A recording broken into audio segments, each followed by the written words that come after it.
Olá, Rondônia, boa noite a você que a partir de agora está comigo e por 1 hora vai ficar aqui no programa Léo Ladeia, que hoje traz um convidado aqui que ainda não apareceu aqui com esse cargo que ele detém hoje. Daniel Pereira é o novo governador de Rondônia, já esteve aqui como vice-governador. Ele é um professor, bacharel em Direito, e vai cumprir os 9 meses de mandato aqui que vocês deram para ele. É um prazer estar aqui novamente com os senhores, um prazer muito grande. Eu não posso falar pelo povo de Rondônia, mas acho que posso falar por muita gente. Muito boa sorte. A sua felicidade será a nossa felicidade e a gente deseja ao senhor todo o sucesso do mundo. Obrigado, Léo. Obrigado, é um prazer muito grande estar aqui contigo. E realmente terminei ontem o nosso pronunciamento lá na Assembleia, pedindo a Deus que nos dê proteção, sabedoria, para que a gente não se decepcione e para que a gente não decepcione a população do estado de Rondônia. Mas eu acredito que se a gente continuar aquilo que foi traçado pelo governador Confúcio Moura lá em 2014, quando ele foi o candidato a governador à reeleição e eu como candidato a vice, e a gente seguir essa trilha aí, eu acho que a gente consegue, no dia 31 de dezembro desse ano, fazer uma avaliação positiva desse período que a gente vai passar à frente ao governo. Como é que vai ser, ou melhor, como é que vão ser esses 9 meses? Porque é o seguinte, o senhor vai tocar uma equipe aqui agora que não foi o senhor que escolheu. Tem gente com quem o senhor se identifica mais ou menos. O senhor não vai ter o vice dos sonhos, como chamava o Confúcio, que é o Daniel, quer dizer, não tem um Daniel Pereira. E, além de tudo, você não vai ter aquele momento de fazer um ensaio, não tem script, não tem nada. É entrar aqui e continuar tocando na estrada do jeito que estava. Mas o pior é que cada um tem um jeito de dirigir. Como é que a gente pode esperar esses 9 meses aqui do Daniel Pereira? Ô, Léo, primeiro, não é um governo novo. É a continuidade de um governo que o Confúcio Moura iniciou lá em 2011, tendo seu Ayrton como vice, levou até 2014. Em 2014 foi renovado esse projeto com o Estado e o seu Ayrton foi para ser candidato a deputado estadual e eu vim para ser vice-governador, né? E foi a vontade do governador de se afastar para disputar uma candidatura ao Senado, o que vai engrandecer o estado de Rondônia, o governador Confúcio ser senador, e coube a minha responsabilidade de conduzir o mandato de governador. Para mim, o melhor é que ele continuasse no exercício do mandato, seria muito mais cômodo. Com relação a uma equipe, todo e qualquer momento você monta uma equipe e, ao longo do tempo, você pode trocar pessoas, aquele negócio todo. O que você não pode trocar é o eixo daquilo que são os teus propósitos, né? Uhum. E nós vamos mexer muito pouca coisa. Para você ter uma ideia, a Secretaria de Fazenda, talvez o maior feito do estado de Rondônia, é ter uma Secretaria de Fazenda muito eficiente, né? Uma equipe muito boa, liderado pelo Dr. Wagner Garcia e o Dr. Ono. O Dr. Wagner, ele também se afastou junto com o governador, pleiteando alguma coisa no processo eleitoral de 2018. E é um nome fantástico que vai enriquecer qualquer projeto político que ele venha a pleitear. Mas nós pegamos o Dr. Ono, que é um homem de carreira que eu conheci junto com o Wagner, em 95, quando eu vim para cá para ser deputado estadual. O Wagner e o Dr. Ono eram os dois que cuidavam da Delegacia da Receita do Estado aqui em Porto Velho, né, na época do governo do então governador Raup.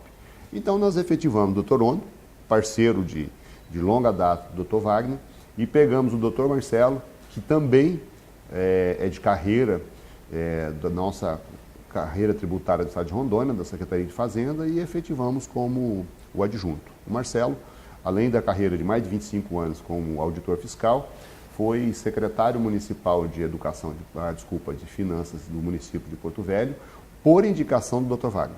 Então, uma equipe muito afinada era, afinada continua, né? Doutor Ono, pé de boi, todo mundo conhece. Trabalhador de primeira grandeza, um homem altamente qualificado.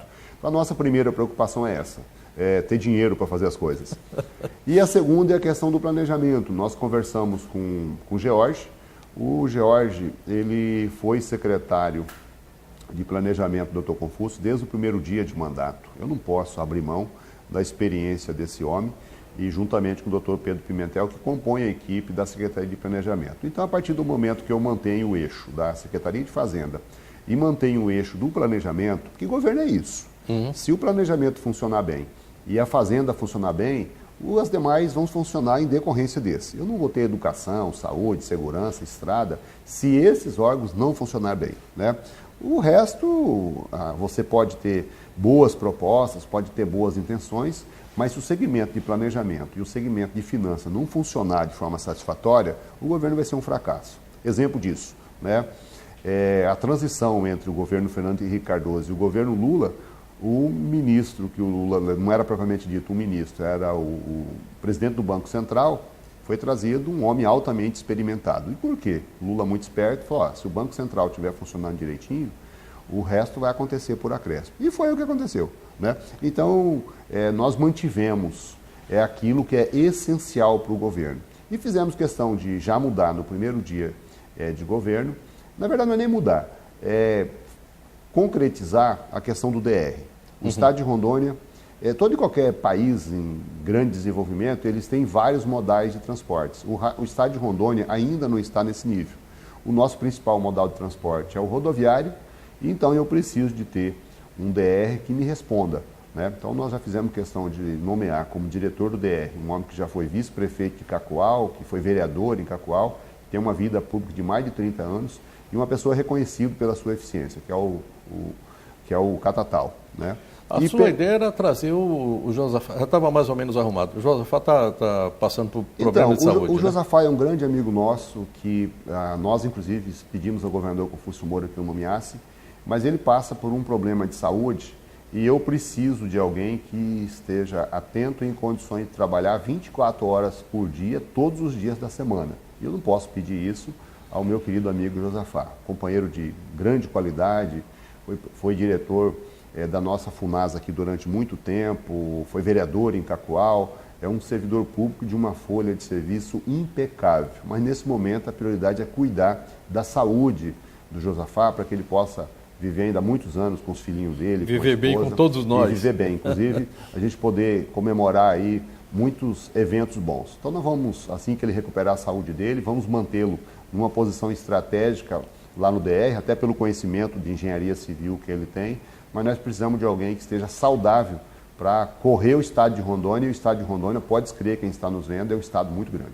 O governador, para nós que ficamos de fora, a gente via o governo Confúcio com um núcleo central de poder, em que estava o Wagner, estava o DR,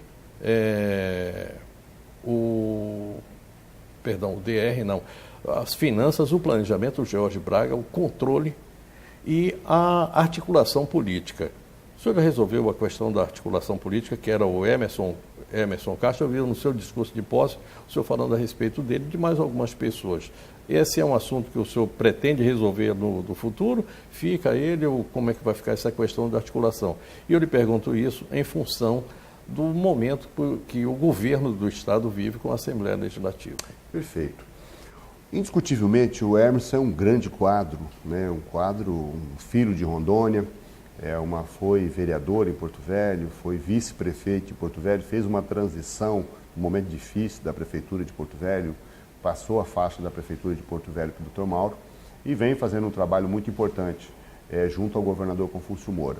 Agora, a Assembleia Legislativa, com todas as vênias, o melhor nome para tratar com a Assembleia Legislativa sou eu mesmo. Uhum. Eu passei 8 anos na Assembleia Legislativa e tive mais uma passagem. Eu tive 3 passagens pela Assembleia Legislativa, né? E o problema com a Assembleia Legislativa, ela não vai se dar do plano da questão da relação do Executivo com a Assembleia. Nós podemos ter algum problema, vamos chamar assim, devido a um projeto legítimo do presidente da Assembleia de ser candidato a governador, que é uma pessoa fantástica, faz um trabalho de apoio ao governo. Já convidei ele ontem durante a posse para a gente ter uma conversa na próxima semana e eu não vou deixar que as eleições de 2018 contaminem as ações do governo, né? Já vou deixar bem claro para ele que as minhas intenções aqui é terminar esse ciclo de mandato que o governador Confúcio Moura me deu o direito e essa honra de servir ao estado de Rondônia. O deputado Maurão faz um trabalho muito bom e hoje eu já fiz um trabalho o dia inteiro de articulação com a Assembleia Legislativa, né? Mantive contato com 4 deputados numa agenda hoje sobre a CAERD, visitei o deputado Jesuíno lá na casa dele, o deputado Jesuíno mais a vereadora Ada Dantas. Amanhã vou fazer uma visita na residência do deputado Léo Moraes Então eu vou eu mesmo construir essa aproximação e essa relação com a Assembleia Legislativa. Eu tenho muito respeito pelo Poder Legislativo, fui vereador, fui deputado estadual. Foi sua casa, né? E evidentemente que eu vou ter alguém sim para cuidar dessa demanda, para me ajudar. Pode ser mantido o Emerson, pode não ser, eu estou discutindo isso nas próximas horas. Mas de antemão, tenho o Emerson em altíssima consideração e é um homem público de primeira grandeza. Bom, o senhor ficou durante esse período aqui como vice, como um observador privilegiado. Lógico que tem coisas que o senhor viu de forma diferente, até porque um andar era diferente desse aqui. Nesse aqui estava o poder, nesse outro andar estava o vice-poder. Mas a sua visão é diferente, o senhor tem visão crítica. Dessas visões críticas, o senhor tem coisas que, olha, eu não faria dessa forma, faria de forma diferente. Quais são essas visões críticas que o senhor traz e que podem fazer alguma coisa de diferente a partir de agora nesse seu mandato? Sabendo o seguinte, eu estou sempre pensando que são 9 meses. Em 9 meses dá para fazer muita coisa, dá para fazer um bebê, mas não é fácil tocar um Estado. Verdade. Bom, primeiro, o meu conceito de poder ele é bem mais amplo do que aquilo que tradicionalmente se conceitua. Né? Na verdade, o governador não tem poder, o governador tem uma responsabilidade, uma missão. Né? Então, as pessoas acham primeiro, as pessoas não têm poder. Né? As pessoas têm missão de momento que está exercendo, seja ela no executivo, no legislativo, no judiciário. Né? Agora, e o papel do vice? O vice não tem poder nenhum. Né? Tanto é que a nossa Constituição tem 273 artigos nessa parte permanente e ela tem um artigo que fala sobre o vice e que diz que o vice substitui o titular nos casos de vacância ou quando chamado por ele para responder situações especiais. Ou seja, fica quieto que... Fica quieto que já está fazendo muita coisa. Meu papel de vice é não me atrapalhar. E eu procurei ser um vice que não atrapalhasse. Tanto é que em 3 anos e 3 meses que eu estive aqui, eu nunca tive um pleito, uma ideia ou uma sugestão negada pelo governador Confúcio Moura. Sou muito grato a ele por isso. Agora, eu também, sem nenhuma falsa modéstia, eu tive a inteligência de não levar nada que fosse indigesto, que previamente eu já sabia que ia dar problema. Eu conheço a questão da relação, eu sei que o titular do mandato é o governador e a gente tem que prestar referência e respeito ao detentor do cargo. Né? E isso em qualquer circunstância.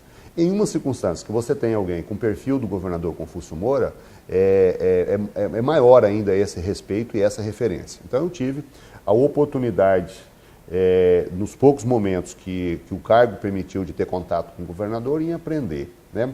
O que a gente tem não são divergências. Cada pessoa, cada ser humano tem um ponto diferente de vista com relação a cada uma das coisas. Né?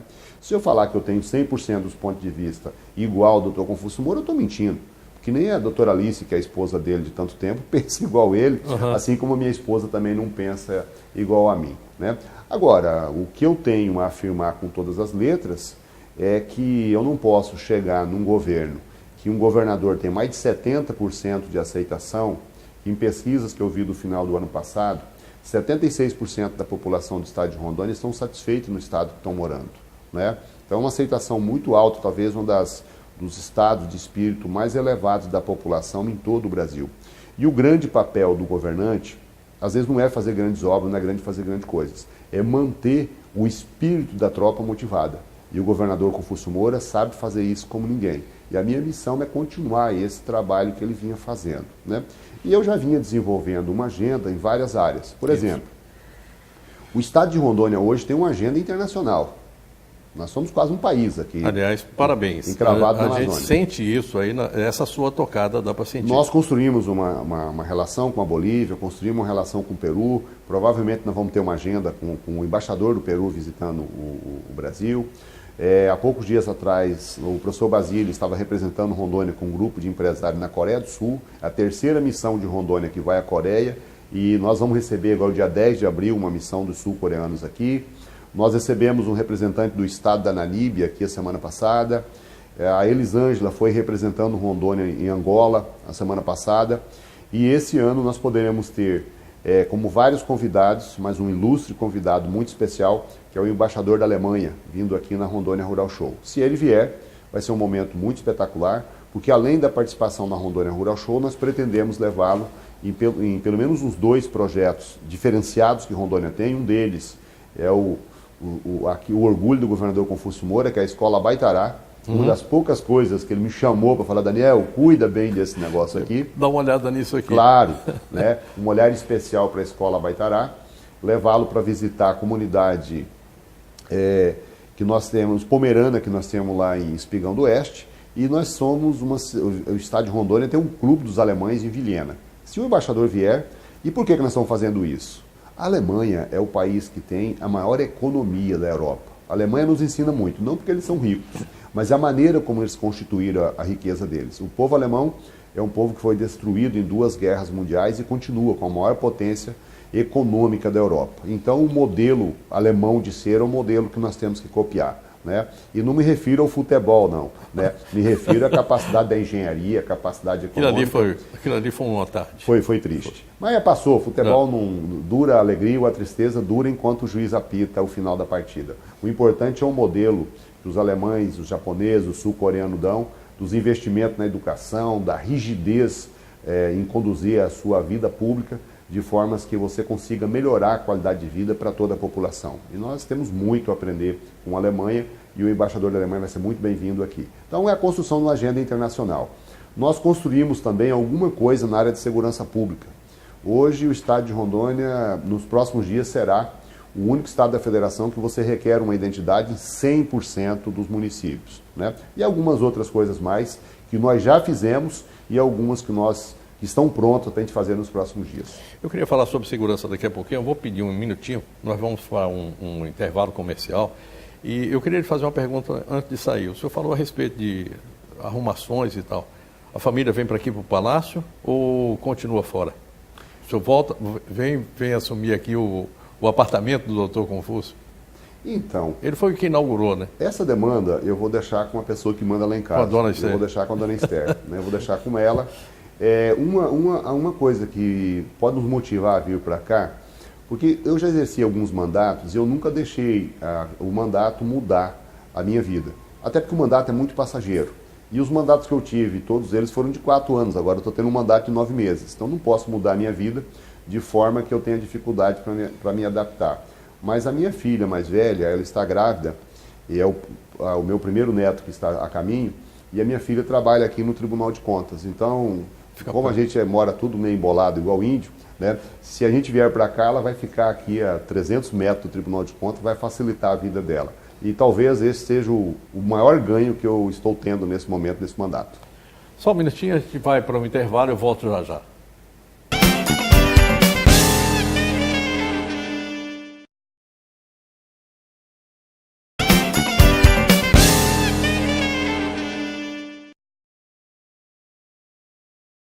Bem, o senhor deve estar aí com os mapas das renúncias, o senhor falou aqui de algumas que já estão acontecendo, o Padovani já saiu, enfim, tem muita gente. O mapa do pessoal que vai assumir essas renúncias, já está com ele pronto também? Das renúncias. Praticamente já foi tudo consolidado isso, né? Nós tivemos algumas baixas, vamos chamar assim, né, de pessoas que foram disputar o processo eleitoral e nós tivemos, por exemplo, na saúde, o doutor Pimentel, que fez um trabalho fantástico perante o estado de Rondônia, um estado exemplar na área de saúde. E eu não estou querendo dizer aqui, seria leviando da minha parte, que nós resolvemos todos os problemas de saúde da população. Aliás, tem muitos ainda que estão com certeza. Mas o que eu tenho que comparar, como é que o governador Confúcio Moura pegou o governo do estado e como é que ele está. O problema que nós temos e continua a ser é o João Paulo, né? E vai continuar tendo por mais algum tempo. Agora, até mesmo o João Paulo, o governador dobrou a capacidade de atendimento, levando os pacientes a serem internados em outros locais. Né? Tem uma forma criativa, né? Com certeza. E agora o deputado Cleiton Roque apresentou uma ideia fantástica. A Assembleia Legislativa vai mudar de endereço e a ideia é destinar o prédio da Assembleia Legislativa, que já foi um hospital, que o doutor Piana, por exemplo, pelo que ele nos falou ontem, ele clinicou lá como médico, né? E o deputado Cleiton propôs que a Assembleia volte a ser novamente uma extensão do João Paulo. E a nossa intenção é deixar até o final do governo, feita a licitação do euro. Nós temos 72 milhões destinados a construir esse hospital, mas é um hospital grande e só o próximo governador que vai ter o privilégio de inaugurar esse hospital. Mas queremos ver se a gente consegue fazer com que a licitação dele seja concluída e começar a construir no final desse governo, no começo do próximo governo e, quem sabe, no final da próxima gestão a gente tenha um pronto-socorro. Nós não temos. O João Paulo II é um hospital é uma gambiarra, é um hospital adaptado. E ele foi empurrando com a barriga até o presente momento.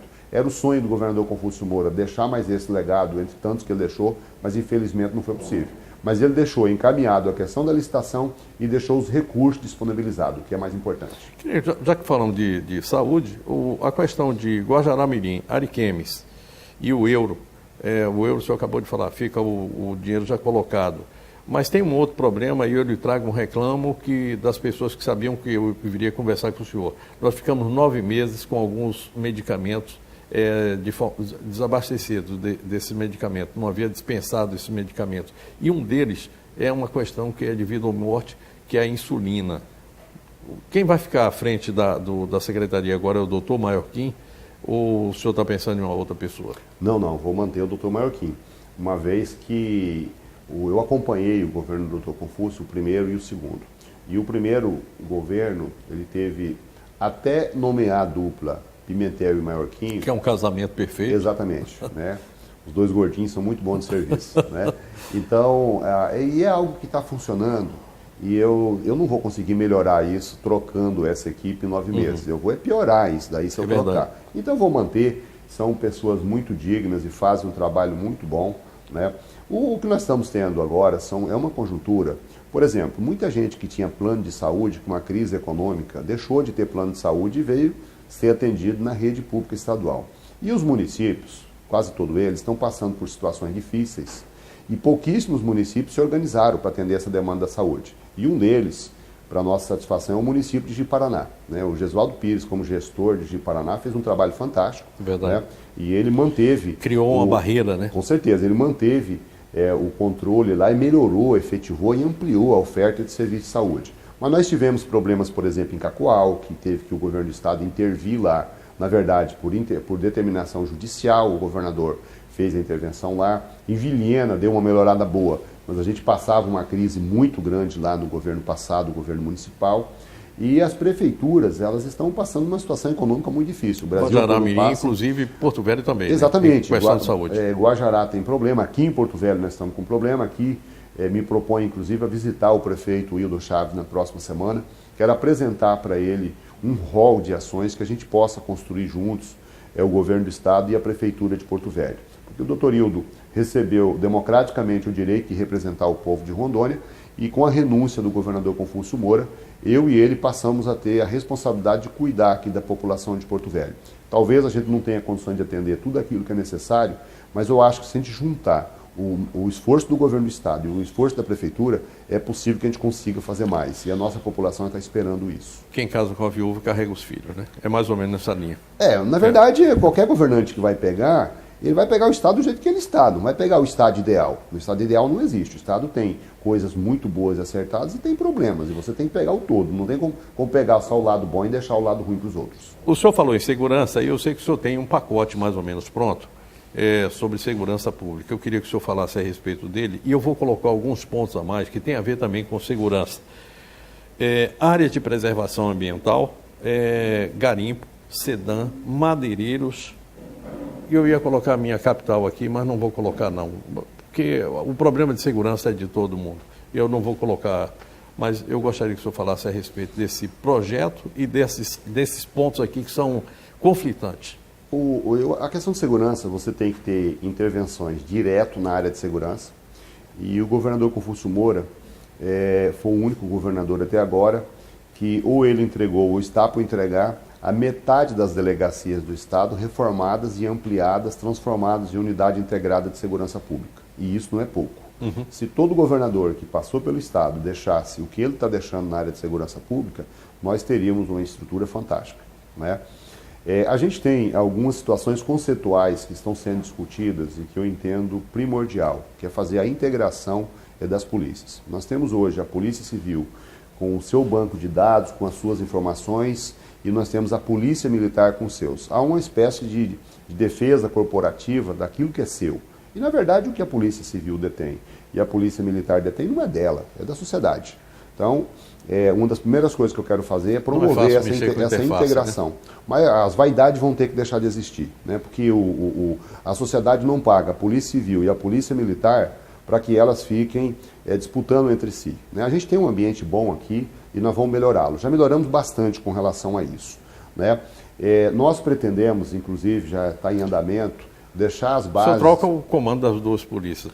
Nós estamos analisando isso para ver o que vai fazer. Da Polícia Militar, nós vamos promover a mudança. O Corpo de Bombeiro, nós estamos satisfeitos com o desempenho do Corpo de Bombeiro, o Coronel Chianca, e até pretendemos anunciar algumas coisas que poderá ser inovação no estado de Rondônia. Por exemplo, a polícia, o bombeiro militar, ele está presente, se não me falha a memória agora, em apenas 14 estados, municípios do estado. Uhum. E o ideal é a gente ter nos 52, mas é o ideal. No real não tem como. A legislação, ela flexibiliza, ela me permite ter parte policiais e parte civis. Nós vamos fazer essa discussão com os municípios e talvez a gente faça uma experiência com os municípios de Espigão e o município de Colorado do Oeste. Vai ser a primeira experiência que você vai compartilhar. Parte do pessoal do bombeiro militar e parte da agentes civis. Se esse modelo funcionar, e em Santa Catarina funciona muito bem, é algo que já foi praticado, a gente pode levar o atendimento do bombeiro militar para 91% da população. É os 14 municípios que nós temos e mais 12. Né? E isso, parte dele, eu acho que eu consigo fazer até o final do mandato, e parte dele vai ficar planejado para o próximo governador. Se a gente soma isso aí com a estrutura que tem os municípios de defesa civil, a cobertura é quase 100%. Né? Com certeza. O trabalho é exatamente esse. Né? O governador ele desenvolveu um trabalho com uma consultoria do Amanaquei e ele desenvolveu um conceito novo de segurança pública. Né? Hoje, quem está coordenando isso com o governador Confúcio Moura é a doutora Cira Moura. Ela vai continuar fazendo esse trabalho. Né? Uhum. Inclusive, estamos apresentando esse projeto para o PNUD, né? Que é ligado ao Banco Mundial, e estamos buscando interfaces com outras instituições para ganharmos experiências e melhorarmos o nosso rendimento com relação à segurança pública. E estamos mudando alguns procedimentos das polícias. Né? Eu busquei isso junto à Santa Catarina, pelo menos dois exemplos já estão aí. Um deles é como é que eu consigo ter mais policiais sem ter que contratar mais policiais. Um policial, o padrão nosso de salários, ele é caro, né? Tem uma implicação previdenciária, porque eles têm uma previdência, um direito constitucional, uma previdência especial. Então eu não posso sair contratando policiais de forma aleatória. E o mundo moderno e civilizado ensina para a gente qual é a melhor forma de fazer. É ter uma quantidade razoável de pessoas muito bem treinadas e com equipamentos técnicos e científicos. Nós estamos caminhando para isso. Estamos falando de informatização. Exatamente, exatamente.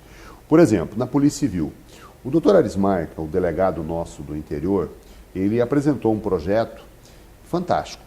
Eu tenho um delegado em cada delegacia, são 25 municípios, esperando para fazer flagrante. Ou seja, em vez do delegado estar na rua investigando um crime que já aconteceu, ele está esperando para fazer um flagrante. Ou o cidadão vai ter que ficar esperando. O doutor Ismar desenvolveu um projeto que eu posso ter um delegado ou uma central com 2 ou 3 delegados e ele atender online as ocorrências praticamente no estado inteiro. Então eu com 3 delegados de plantão aqui em Porto Velho, eu consigo atender com um bom sistema de internet, eu consigo atender os 25 municípios que nós temos delegacia hoje e podemos até expandir isso. O delegado vai estar virtual, o delegado está aqui, ele atende aquelas ocorrências imediatas. Né? E isso nós vamos ganhar em efetivo para que os delegados possam ir fazer a investigação dos crimes que incomodam a população.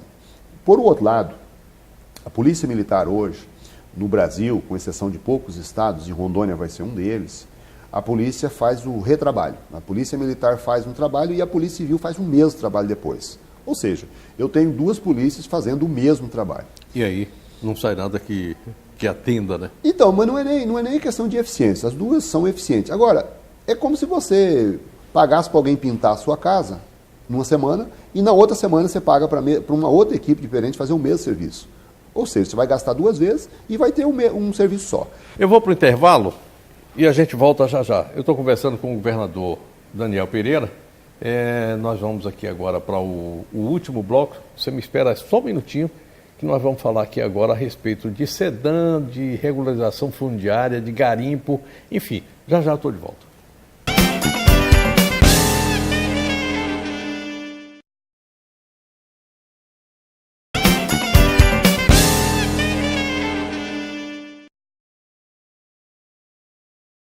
Estamos de volta com o programa Léo Ladeia. Governador, SEDAM, a gente falou aqui de polícia e a gente sabe que nesses pontos aí a polícia tem que estar agindo o tempo todo. SEDAM, conflitos fundiários, garimpo, madeireiros, como é que o senhor está vendo uma solução para esses 4 pontos? É algo bastante complexo para dar solução, né? A questão da SEDAM, ela tem uma relação direta com a questão do setor produtivo. Isso. Né? Então, eu pretendo abrir um diálogo. A secretaria, ela tem que ir até o setor produtivo e dialogar com ele. E dialogar de uma forma muito responsável e dizendo, isso aqui pode ser feito, isso aqui não pode. E a gente tem, o Estado, ele tem que primar pela legalidade. Uhum. E agora, nós não podemos, por um outro lado, engessar o desenvolvimento do Estado em função da questão ambiental. A questão ambiental é muito séria e todos nós temos obrigações com isso. Então, a determinação que a nossa secretária de Meio Ambiente vai ter é fazer essa interface com o setor produtivo. Né? Temos aí problemas do garimpo, que não é um problema. A atividade mineral é uma atividade legal, desde que feita da forma correta e ordenada, é uma atividade que é muito bem-vinda. Né? É uma atividade muito bem-vinda. Todos os países sérios e civilizados têm a atividade mineral como uma das suas fontes de renda. E não é nós que vamos transformar a atividade mineral numa atividade proscrita. Né? E a regularização fundiária, ela vai resolver para nós vários problemas. O primeiro é o conflito. O Estado de Rondônia, pelo fato das terras hoje serem altamente produtivas e a atividade econômica está em expansão no Estado, então nós estamos recebendo problemas. O Estado de Rondônia passou a ser o Estado que tem a maior quantidade de vítimas de violência no campo. Então vamos trabalhar a questão da regularização fundiária.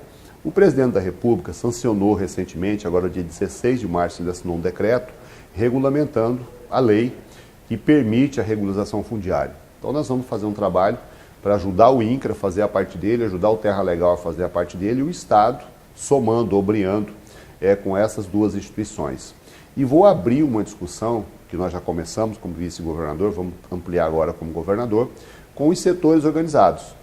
Por exemplo, o INCRA tem 35 mil documentos de terra para entregar. Um documento desse, para propriedades até 60 hectares, 60 hectares vai dar 20 e poucos alqueires. Isso vale hoje, para não valer nada, vale aí 600, 700 mil reais. Uma pequena fortuna. Uhum. E para regularizar isso custa 300 reais. Talvez o Estado e a União não tenham o recurso necessário para regularizar todos. Mas será que o próprio colono não tem lá 10 galinhas para vender e colocar num fundo para resolver isso? Com certeza. Conversei isso com o deputado Lazinho, que é um dos líderes rurais de Rondônia, que tem mandato na Assembleia Legislativa, que é dirigente da Federação dos Trabalhadores da Agricultura, ligado à agricultura familiar, e ele topou na hora de a gente fazer uma discussão sobre isso. Ora, se os pequenininhos têm condições de bancar o custeio da regulação da sua propriedade, por que as propriedades maiores, aqueles que têm de 240 hectares até 2.500, que é o que a lei permite regularizar, não pode também a gente organizar um fundo para isso? Então nós vamos buscar a forma certa, vamos conversar com a Federação da Agricultura, com a FETAGRO, vamos conversar com as entidades de classe, com os produtores, com as prefeituras. O deputado Lúcio Moschini, por exemplo, eu vi uma entrevista dele, conversei com ele ontem, inclusive, na posse, ele é muito entusiasta da questão da regulação fundiária, e o município de Buritis fez uma parceria. O município está entrando para ajudar. Então vamos chamar todo mundo, as prefeituras, os sindicatos, né? O próprio governo pode dispor de pessoal, já está fazendo isso através da Emater. Acho que nós temos 80 técnicos da Emater à disposição para fazer os levantamentos nas propriedades. E vamos fazer um mutirão de regularização fundiária. Né? Com isso a gente ganha 3 produtos. O primeiro é acabar com a violência no campo por causa da posse da terra. A partir do momento, talvez a mais importante. Importantíssima. Né? São vidas que são preservadas. A segunda é do ponto de vista ambiental. Uma terra que não tem um documento definitivo, todo mundo acha que é dono. E aí começam os conflitos. E por fim, nós temos a questão da riqueza. O Estado de Rondônia, se promover a regularização fundiária de todas as propriedades que estão aptas a isso, em 10 anos a gente dobra o produto interno bruto do Estado. Nós temos condições de ser, num curto período, o Estado mais rico da Federação do ponto de vista per capita. Né? Nós temos condições de fazer isso. E basta boa vontade política, porque os instrumentos jurídicos para isso a gente tem. E nós vamos depositar as nossas energias nos próximos 9 meses para cuidar dessa agenda. e eu tenho certeza que o estado de Rondônia vai colher os frutos disso a partir de agora e a partir do ano que vem, nos próximos anos, vamos tornar outra Rondônia. A Rondônia legalizada, sem violência, sem clima ambiental e com prosperidade e crescimento econômico. O senhor tem um compromisso com 5 eixos de desenvolvimento que foram objeto agora de trabalho que foram feitos. E o senhor tem uma atividade muito forte na área de internacionalizar o nosso produto de agropecuária. O que o senhor pretende fazer durante esses 9 meses? Eu sei que estão vindo para cá os alemães, mas tem mais gente, a gente tem gente que está chegando aqui agora para montar frigoríficos, essa coisa toda. Qual vai ser a linha de trabalho, de fomentar esse desenvolvimento do estado de Rondônia? Na verdade, Léo, essa linha já era a tônica do governador Confúcio Moura, né? O governador transformou o estado no maior produtor de peixe, no maior produtor de café, distribuição de calcário vasta para toda a população. Então o trabalho já foi feito. Eu dei uma contribuição como vice-governador também com uma agenda internacionalizada, né? Nós temos uma equipe muito boa na SUDER, liderada pelo professor Basílio. Por exemplo, ano passado nós recebemos um elogio do ministro da Agricultura, que nós estamos no passo certo, que não é só você produzir, você tem que produzir com qualidade, com quantidade, e as pessoas têm que saber que você produz, né? O mundo não vai vir aqui tentar descobrir que nós estamos aqui. Nós temos que nos divulgar, nos promover e temos que ir andar pelo mundo, mostrar os produtos que nós temos. E a gente tem produtos fantásticos e temos gente precisando de alimento em todos os cantos do planeta. Por exemplo, nós ainda temos um nicho de mercado que nós exploramos, o mundo árabe. Eles têm muito dinheiro e eles têm muita gente precisando de comida. E os países árabes não produzem nada, é tudo árido, né? A produção que eles têm é de algumas produções tradicionais deles lá, mas que não dá conta de tratar de todo aquele povo. E nós temos condições de atendê-los. Agora, o que nós precisamos fazer, a meu ver, é fazer um trabalho de produzir aquilo que o cidadão quer consumir. Mas não é o cidadão nosso. Nós não estamos produzindo carne, peixe, frango e outros produtos para atender o nosso cardápio. Nós temos que atender o cardápio internacional. Um exemplo disso é a carne bovina. Nós somos o 6º maior produtor de carne bovina, ora o 5º, ora o 6º do país. Nós temos 10 milhões de bois, vacas e bois, que são para corte, para frigorífico, e nós temos aí quase 4 milhões de gado de leite. O estado de Rondônia é o maior produtor de leite do norte do Brasil e é um dos maiores produtores de carne do país. Agora, nós vendemos carne como se fosse, vende por tonelada, igual vende soja, igual vende milho, né? Commodity. E nós temos alguns países que ensinam como você deve fazer isso. Os Estados Unidos faz isso muito bem. Os Estados Unidos tem 40% do nosso rebanho e produz 14% da carne do planeta em 10% do espaço que nós utilizamos. Então nós temos que otimizar a nossa capacidade de produção para produzir qualidade e vender produto de qualidade. Em vez de você vender por tonelada, vender por quilo, né? Só tem acho que meia dúzia de países que fazem isso. E talvez chegar na hora da gente fazer essa discussão. Na Rondônia Rural Show, durante agora dia 23 a 26 de maio, em Ji-Paraná, o ponto alto desse lá da Rondônia Rural Show vai ser uma palestra de uma palestrante chamada Liliane, que é doutora em nutrição animal. Nós pretendemos, a partir da presença dela, que foi um prêmio que eu tive, de assistir a 4ª rodada de negócios da Rondônia Rural Show lá em Colorado do Oeste, essa profissional estava lá. É hoje a maior autoridade em nutrição animal que o Brasil tem. E nós vamos contratá-la, vamos promover uma forma para ela vir fazer uma consultoria no estado de Rondônia. Com a simples iniciativa do trabalho dirigido por ela, de cara, a gente aumenta 10% na qualidade e na quantidade da produção animal do nosso estado. Se nós temos 14 milhões de cabeças, isso significa que nós passaríamos a ter, em termos matemáticos, 15 milhões e 400 mil. Agora, eu não preciso de colocar mais 10% no plantel. Eu vou qualificar e melhorar aquilo que eu estou produzindo. E é isso que os americanos fazem. É produzir muito mais num espaço muito menor. Então, os americanos, repito, eles conseguem produzir o mesmo que nós produzimos em 10% do território que nós temos, né? E isso, eu não tenho a menor dúvida que os organismos que defendem a questão da preservação do meio ambiente vão aplaudir essa ideia. Mas, por exemplo, eu vou receber aqui o embaixador da Alemanha, eu vou dizer para ele, olha, vocês querem que a gente preserve o meio ambiente. Nós temos consciência que nós temos que preservar, mas vocês têm que ajudar a gente a investir em tecnologia para a gente melhorar aquilo nosso que já é muito bom, né? Logística então, também? Com certeza, a logística certeza. é o principal. Né? E em que pese o estado de Rondônia está umbilicalmente ligado à BR-364, e a gente espera que o governo federal consiga fazer o dever de casa o mais rápido possível e de dar a destinação ideal da BR-364. Sei que tem um trabalho, o senador Raup tem cuidado dessa agenda, o senador Assir tem cuidado muito dela, a bancada federal também, e espero que o governo federal, pelo menos até o final desse mandato do governo Temer, consiga dar aí os encaminhamentos jurídicos para melhorar e de vez a qualidade da BR-364. E pretendo, se a gente conseguir fazer isso tecnicamente, pedir um estudo do governo federal para que a gente possa ter autorização para contratar ou passar para uma empresa privada o estudo de viabilidade econômica de uma ferrovia ligando o município de Vilhena até aqui a nossa cidade de Porto Velho. Né? Tem aquela ferrovia dos chineses que liga o centro do Brasil até o Peru, mas é uma ferrovia de quase 4 mil quilômetros, um negócio fantástico, mas convenhamos, bastante difícil de se tornar uma realidade. Praticável no momento. Agora, nós não temos necessidade de fazer mais do que pegar o oeste do Mato Grosso, né, ou na verdade aqui próximo da gente, em Vilhena, que está ali 100, 200 quilômetros do Mato Grosso adentro, e fazer o território do estado de Rondônia, um local que você não tem impactos ambientais, que faz paralelo à BR-364, você não tem reserva biológica, não tem reserva indígena, não tem impedimento nenhum para fazer. Local bastante plano, né, e algo assim exequível e creio que sustentável do ponto de vista econômico. Se a gente tivesse o nosso transporte de carga feito predominantemente de forma ferroviária, aí a rodovia federal, a rodovia nossa, a BR-364, mesmo que fosse mantido só de forma simples como sem buraco, bem pavimentada, ela atenderia bem a nossa população e acabaria as perdas materiais e humanas estúpidas que nós estamos tendo nesse momento. Nós estamos encerrando e eu queria lhe fazer algumas perguntas assim de bate-pronto. CAERD, o que é que vai acontecer? Uma situação bastante difícil, pretendo dialogar com o sindicato, aliás, já fiz isso, foi hoje lá, e na semana que vem vou fazer um intenso debate envolvendo toda a sociedade para ver qual o destino que nós damos para a empresa. Apoiamento, vou falar de política aqui agora, eu sei que o senhor é um ser político.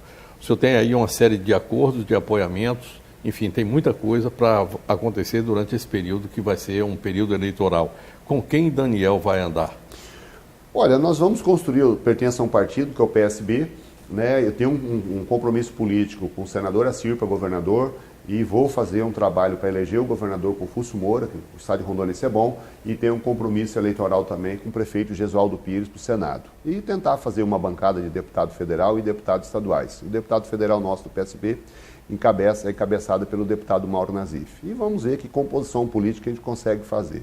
Pretendo ser uma pessoa importante no processo eleitoral, mas não tenho nenhum tipo de preocupação com as eleições de outubro. A minha preocupação é fazer o melhor trabalho possível nesses 9 meses, terminar esse legado que o doutor Confúcio me deu e esperar. Depois que a gente coloca a faixa de governador no peito, eu sou o 10º governador a fazê-lo, a gente se torna uma pessoa diferenciada. Eu não preciso de mais 4 anos para ser governador do estado. Já fui e a biografia da minha família ficou muito enriquecida com isso. Quero ser amigo do próximo governador, porque é bom a gente ter esse tipo de relação e espero poder cuidar da minha família, cuidar da minha vida pessoal a partir do dia 1º de janeiro do ano que vem. O governador Confúcio Moura, vocês terão aqui algum contato de aconselhamento, de discutir um determinado ponto, enfim, aquilo que vocês tinham até anteontem? O governador Confúcio Moura é a melhor pessoa para se consultar, né? Eu pretendo fazer isso, inclusive, com todos os ex-governadores, né? Do Dr. Piana, que é o Jerônimo já faleceu, do Dr. Piana até o Confúcio. Pretendo conversar com todos, desenvolvo um relacionamento com todos, mas eu conversei ontem com o governador Confúcio Moura, dei um abraço nele quando ele estava adentrando o elevador, ele chorando e eu também, e pedi para ele deixar o celular dele ligado, que qualquer hora do dia eu preciso dele, e eu não tenho ninguém melhor para pedir conselho que o governador Confúcio Moura.